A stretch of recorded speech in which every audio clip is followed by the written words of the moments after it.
About Euro, one of the most unexpected developments of the recent summer transfer window occurred when Manchester United, seemingly out of nowhere, secured the signing of Leny Yoro. For several months, it appeared almost certain that the French talent, often dubbed the next Raphael Varane, was destined to join Real Madrid. However, in a surprising turn of events, Yoro opted for a move to Old Trafford, despite substantial interest from Los Blancos. Regrettably for Yoro, his start at Manchester United has been far from ideal. He suffered an injury during preseason, contributing to the ongoing struggles of the English Giants and raising further questions regarding the future of manager Erik ten Hag. This persistent cycle of turmoil has plagued the club for several years, creating a seemingly never-ending narrative of disappointment. Various media outlets, predominantly from Spain, have speculated that the financial aspects of the contract heavily influenced Yoro's decision to join Manchester United over Real Madrid.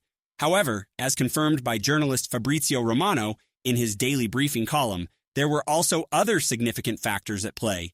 He stated, "It did seem that Leny Yoro would be signing for Real Madrid at one stage, but for sure, Man United presented a long-term project with him as a regular starter. Important player status immediately, complete trust for the long term, and, of course, an important salary were also factors in how Manchester United signed Leny Yoro. These reasons were the key for Yoro to decide to accept Manchester United's offer despite Real Madrid's strong interest. Real Madrid has developed a near-flawless reputation for identifying emerging talents in recent years, which raises the likelihood that Manchester United may have secured a genuine gem in Yoro. Meanwhile, Real Madrid has demonstrated a prudent approach by refraining from pursuing a signing solely for the sake of it.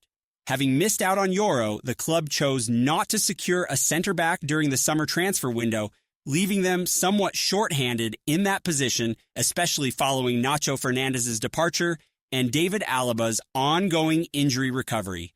Carlo Ancelotti has a proven track record of maximizing limited options, yet the start of this campaign has been tumultuous, largely attributed to a plethora of injuries afflicting crucial players.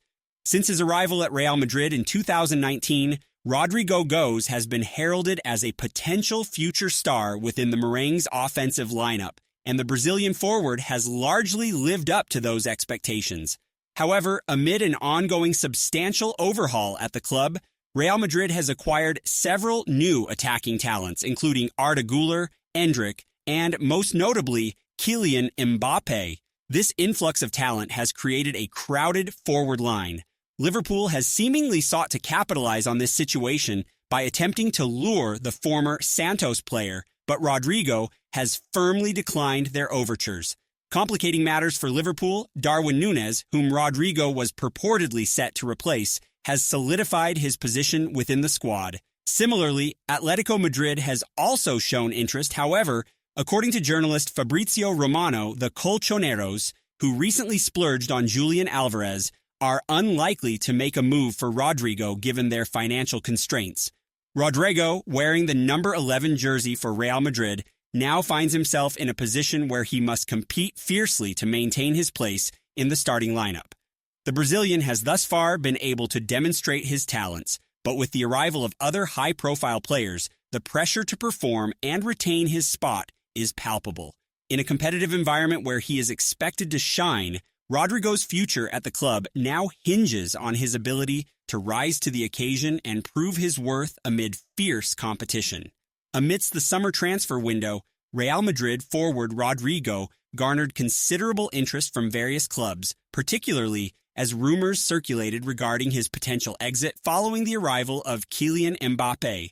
Ultimately, the Brazilian winger remained with the club, which had no intentions of offloading him during this period. Despite persistent speculation, particularly regarding Liverpool's reported interest in acquiring Rodrigo as a replacement for Darwin Núñez, such rumors have been firmly dismissed by transfer expert Fabrizio Romano.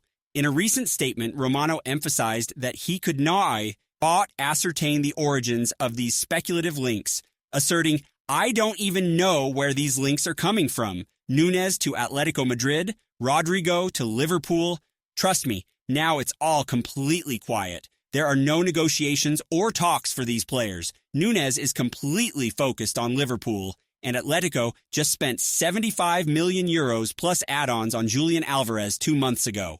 Furthermore, Romano pointed out that Rodrigo had signed a new contract with Real Madrid less than a year ago and remains fully committed to the club. The 23-year-old forward inked a long-term agreement with Real Madrid, which extends until the summer of 2028. Thus far, he has made 10 appearances this season, netting 3 goals and providing 2 assists.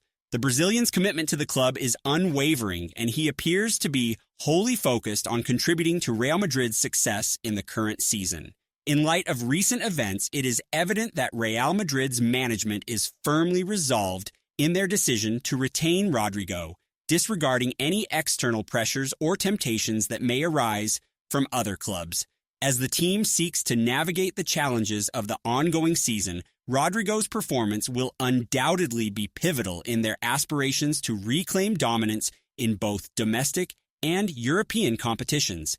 The young Brazilian talent Endrick made history by becoming the youngest starter for Real Madrid in a Champions League match at just 18 years and 73 days, surpassing the previous record held by Raul Gonzalez. Endrick described this debut as very important, yet very difficult. The occasion promised much for the budding star, as he realized a lifelong dream of starting for the prestigious club in such a prestigious competition. Ancelotti rewarded Endrick's commendable attitude and diligent work at Valdebebas with this significant opportunity. However, despite Endrick's evident energy and eagerness, the team faced disappointment, succumbing to a 1-0 defeat against LOSC Lille. Reflecting on his first start, Endrick remarked, "When Ancelotti announced it to me, it was an incredible feeling. I am at the best club in the world, and playing as a starter is very important. I am very happy. I knew I had to take my chances, but it's also very difficult when you're a young player." Endrick acknowledged the immense challenge of competing at such a high level, stating, "Everything is different now. I am learning to adapt to this type of football. I am very happy, but I know I need to be patient and work hard." The young forward's keen awareness of the hurdles ahead reflects a maturity beyond his years, highlighting his resolve to embrace the rigorous demands of top-tier football. In the aftermath of the match, the weight of the defeat looms large, but the experience gained from such encounters will undoubtedly contribute to Endrick's development as a player. He remains committed to honing his skills and integrating into the team's style of play, recognizing that these initial challenges are part and parcel of his journey in establishing himself at Real Madrid. The road ahead is fraught with difficulties, yet Endrick's passion and dedication will serve as essential components in his pursuit of success with the club. Real Madrid has confirmed that their central defender, Eder Militao, is suffering from discomfort in his left thigh, as reported by the journalist Guillermo Rai. Although the injury is currently deemed not to be serious, there remains considerable uncertainty regarding Militao's participation in the upcoming clash against Villarreal this Saturday. Moreover, his involvement in Brazil's international fixtures during the next international break is also in jeopardy, with no official decision made at this juncture. The injury appears to have stemmed from the recent Madrid derby, where Militao first experienced slight pain while executing a long ball. Initially, it seemed that the issue was minor. However, the discomfort re-emerged during the match against Lille, leading him to request a substitution as a precautionary measure. In light of this, coach Carlo Ancelotti opted to substitute in Aurelien Tchouameni as a makeshift center-back for the match's final 30 minutes, while Militao remained on the bench to prevent any aggravation of his condition. Militao was observed with an ice pack on his left quadriceps, indicating that the club's medical team is taking diligent steps to monitor the situation. In the hours to come, he is